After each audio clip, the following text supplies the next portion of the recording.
One of Logic's greatest strengths is its amazing array of effects.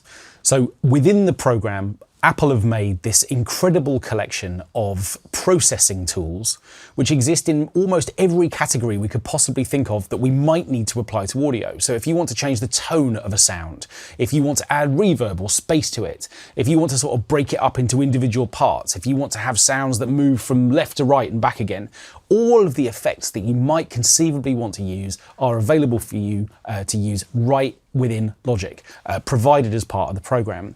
And what we're going to begin to do is just to start exploring some of the signal processing options over the next few chapters, starting with one of the staple effects, which is used on every single production you've ever heard, which is compression. Now, compression is basically a way of limiting dynamic range on sounds. And in the intermediate course, we're going to really dive deeply into compression to begin to understand what it can do.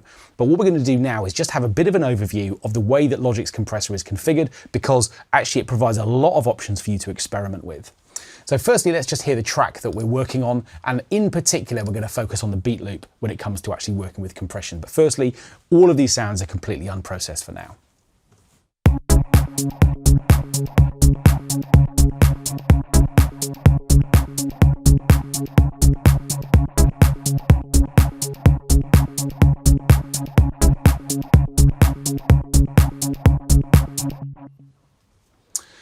Now what I want to do is to slightly kind of hype the effect of this beat loop. I'm soloing it so we can hear it by itself, and I'm also going to just put a loop around it by clicking here so that the cycle will just keep playing around this 8-bar section. Now what you'll find with all of Logic's effects is they can be added over here on a per channel basis. So what I've effectively done by clicking on this track is to select its channel strip here. And I can see that this is obviously the beat, it's labeled here at the bottom, and effects can be added in these effects, audio effects slots. And when I click here, what I can actually do as I scroll down is I can see the full sort of category list of effects that exist within Logic. And what I want to do for compression is to come into the Dynamics folder, and here is compression right here.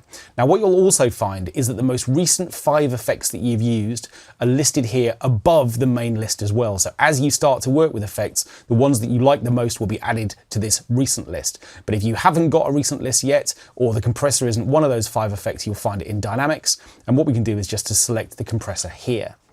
Now what we've actually got within the compressor is lots of different models of different types of compression.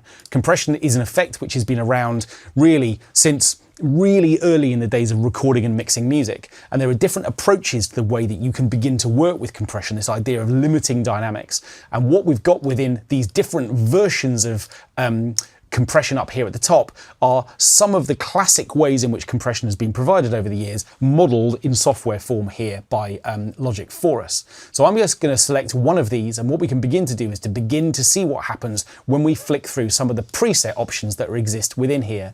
And what you're going to find within all of Logic's plugins is that there are extensive lists of presets for you to begin to understand how some of these tools work. So what I'm going to do is just have a quick look in the drums presets just to see if I can find something that will feel like it might potentially work for this loop that I've got going on here, which is mostly kick drum, clap, and just a few little sort of skippy details, if you like. So what I'm going to start by doing is selecting the drum mix option, because I want this to sort of feel like a whole drum part is being mixed together. And I can see straight away that it's chosen one of the algorithms here, one of the compressor algorithms. And when I press play, we can begin to see what happens when the sound is compressed.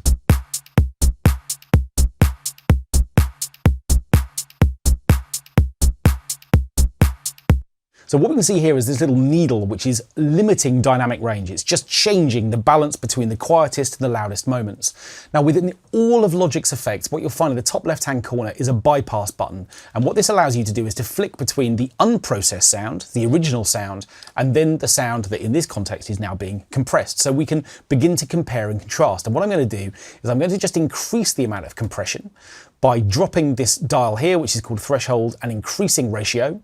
And what we'll do is we'll just begin to see what the sound sounds like, compressed and uncompressed.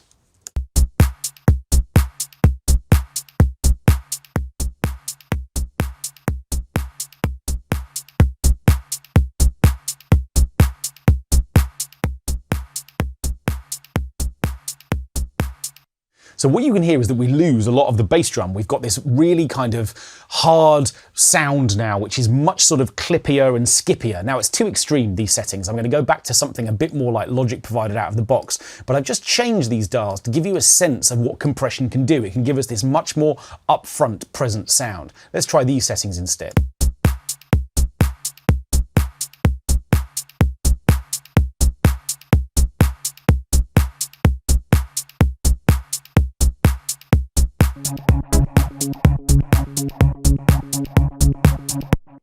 And by unsoloing this track, I can hear the compressor in context. So what we've done here is just to begin to introduce Logic's compressor. We can see that there are lots of different types available to us. We've just begun to experiment with the threshold dial and the ratio dial, and this little makeup dial here allows me to add volume that I might lose through processing the sound.